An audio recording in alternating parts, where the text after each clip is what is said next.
రాజకీయ నాయకుడిగా కాకుండా తనను అభిమానించే వ్యక్తి మనసును అర్థం చేసుకున్న నాయకుడిగా ముఖ్యమంత్రి చంద్రబాబు నాయుడు మరోసారి తన మానవత్వాన్ని చాటుకున్నారు. ఎప్పటి నుంచో తన అభిమాన నాయకుడిని ఒక్కసారి దగ్గరగా చూడాలి అన్న ఓ వృద్ధ అభిమాని కోరికను స్వయంగా తీర్చడంతో అక్కడ భావోద్వేగ వాతావరణం నెలకొంది.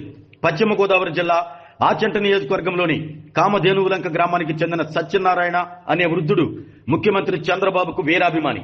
తమ ప్రాంతానికి ముఖ్యమంత్రి వస్తున్నారు అని తెలుసుకున్న ఆయన దూరం నుంచైనా ఒక్కసారి చంద్రబాబుని చూడాలి అని చెప్పిన వీడియో సోషల్ మీడియాలో వైరల్ గా మారింది. ఆ వీడియో ముఖ్యమంత్రి చంద్రబాబు దృష్టికి చేరటంతో సత్యనారాయణ గారు సిద్ధాంతంలో కలుద్దాం అంటూ చంద్రబాబు స్పందించారు. అందరూ మాట ఇచ్చి మరిచిపోతారు అనుకునే రోజుల్లో ఇచ్చిన మాటను నిలబెట్టుకున్న ముఖ్యమంత్రి చంద్రబాబు సోమవారం మీ భూమి మీ హక్కు కార్యక్రమం అనంతరం ప్రత్యేకంగా సత్యనారాయణ తన బస్సులోకి పిలిపించుకున్నారు. వృద్ధాభిమానితో కాసేపు ఆత్మీయంగా మాట్లాడి కుటుంబ పరిస్థితులు ఆరోగ్యం గురించి అడిగి తెలుసుకున్నారు. ఈ సందర్భంగా తన కుమారుడు అనారోగ్యంతో బాధపడుతున్నాడని అతనికి వైద్య సాయం అందించాలని సత్యనారాయణ ముఖ్యమంత్రిని కోరారు. అలాగే తమ గ్రామంలో డ్రైనేజ్ సమస్యను పరిష్కరించాలి అంటూ విజ్ఞప్తి చేశారు. అభిమాని బాధను శ్రద్ధగా విన్న ముఖ్యమంత్రి చంద్రబాబు వెంటనే స్పందించారు. సత్యనారాయణ కుమారుడికి మెరుగైన వైద్య సాయం అందిస్తానని హామీ ఇచ్చారు. అంతేకాకుండా వృద్ధ అభిమానికి ఇల్లు నిర్మించి ఇవ్వాలని జిల్లా కలెక్టర్కు ఆదేశాలు కూడా జారీ చేశారు. ఒక సాధారణ వృద్ధుడి కోరిక నుంచి ప్రారంభమైన ఈ కథ ముఖ్యమంత్రి ఆప్యాయతతో భావోద్వేగ ఘట్టంగా మారింది. తన అభిమానిని దగ్గరికి తీసుకుని పరామర్శించిన చంద్రబాబు చర్య అక్కడున్న వారందరినీ కదిలించింది. రాజకీయాలకు అతీతంగా మానవత్వం అభిమానానికి ఇచ్చిన గౌరవం ఈ ఘటనలో స్పష్టంగా కనిపించిందని స్థానికులు అభిప్రాయపడుతున్నారు.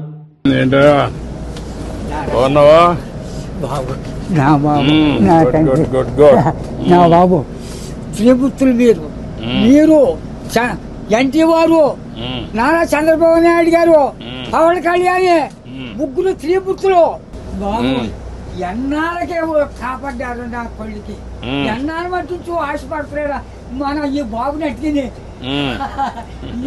ఈడే తీసి 2 కోట్ల మన పాకడికి వచ్చేస్తాడు. చిన్న పాకేసుకుందండి రానపల్లి మనకనే మహిళ ఉంటుందండి.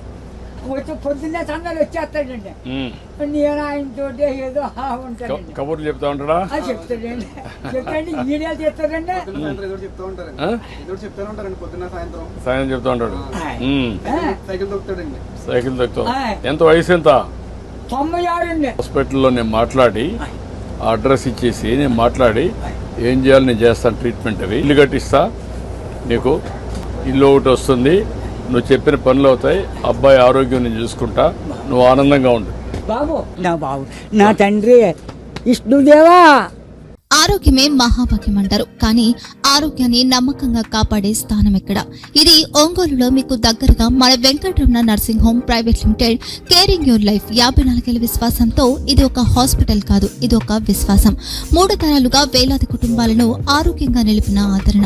మా నిపుణుల వైద్య బృందం మా దగ్గర అనుభవం కలిగిన బృందంలో అందించే సేవలు neuro surgery, general medicine, diabetes, pulmonologist, general surgery, ophthalmology, urology, orthopaedic, ENT, paediatrics, dental surgery, anaesthesiology, gynaecology, cardiology, emergency మరియు క్రిటికల్ కేర్. ఒంగోలులో ఆరోగ్యానికి ఒక కొత్త శకం ప్రారంభమవుతుంది. వెంకటరమణ ఐ హాస్పిటల్ ప్రారంభించబడింది. కంటి ఆరోగ్యానికి ప్రత్యేక పరిష్కారంగా ప్రభుత్వ ఉద్యోగులు, రిటైర్డ్ ఉద్యోగులు మరియు వారి కుటుంబ సభ్యుల కోసం ఈహెచ్ఎస్ ద్వారా వైద్యం. క్యాష్లెస్ సేవలు మెడియాసిస్, స్టార్, జీహెచ్పీఎల్, ఆదిత్య బిర్లా, బజాజ్ అలియన్స్ మరియు ఇతర ప్రముఖ హెల్త్ స్కీమ్లు అందుబాటులో ఉన్నాయి. ఆరోగ్యశ్రీ, డాక్టర్ ఎన్టీఆర్ వైద్య సేవా నిధి అందుబాటులో ఉన్నాయి. చిరునామా ఆర్టీసీ బస్టాండ్ ఎదురుగా, Kurnool road, Ongole. Phone number 08592282623. Cell number 9100679099. Eye hospital number 9866484770. Website www.venkatramanarsinghome.com. Facebook www.facebook.com/pkrnh. Venkataramana nursing home 3 తరాల విశ్వాసం, నూతనతతో కూడిన సేవ. మేము కేవలం చికిత్స చేయము, మేము శ్రద్ధ వహిస్తాం, పరిరక్షిస్తాం. సేవ చేయడం మాకు ధ్యేయం.